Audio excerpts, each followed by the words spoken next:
ये खबर केआर मंगलम यूनिवर्सिटी द्वारा प्रस्तुत की गई है।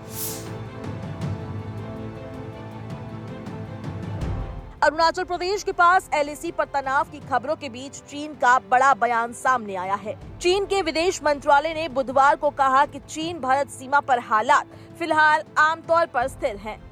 दरअसल वास्तविक नियंत्रण रेखा यानी एलएसी के पास भारत और चीन के बीच सैन्य गतिरोध की खबरों के बीच ये बयान सामने आया है।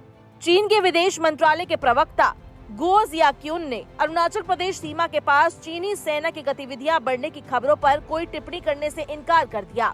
उनसे जब पूछा गया था कि क्या हाल ही में भारत के साथ कोई सैन्य घटना हुई है और क्या चीन ने उस राज्य के पास अपनी सैन्य गतिविधियां बढ़ाई है जिसे चीन दक्षिण तिब्बत का हिस्सा बताता है, गुओ ने कहा, चीन भारत सीमा पर हालात फिलहाल आमतौर पर स्थिर हैं।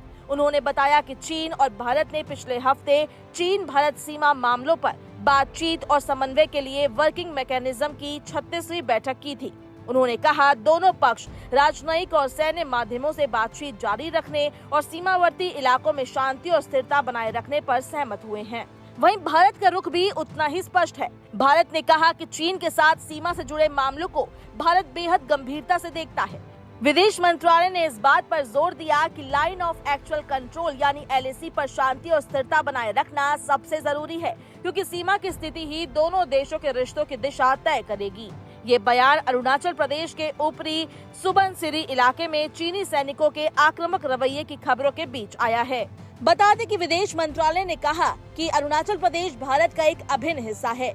मंत्रालय ने ये बात सीमावर्ती राज्य में जगहों के नाम बदलने को लेकर चीन के साथ चल रहे विवाद के बीच कही।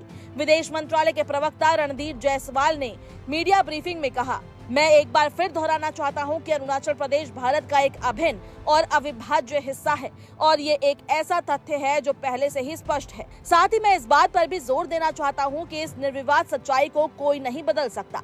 फिलहाल सीमा पर तनाव से जुड़ी खबरें जरूर है, लेकिन इसे किसी बड़े सैन्य टकराव के रूप में पेश करने से पहले उपलब्ध तथ्यों और आधिकारिक बयानों को देखना जरूरी है। चीन स्थिति को स्थिर बता रहा है, भारत एलएसी पर शांति को रिश्तों के लिए जरूरी बता रहा है और दोनों देशों के बीच बातचीत के चैनल भी जारी है। भारत और चीन इस समय अपने द्विपक्षीय संबंधों को फिर से बेहतर बनाने की कोशिश कर रहे हैं। साल 2020 में लद्दाख क्षेत्र में एलएसी पर सैन्य गतिरोध और उसी साल जून में गलवान घाटी में हुई हिंसक झड़प के बाद दोनों देशों के रिश्तों में लंबे समय से तनाव बना हुआ है।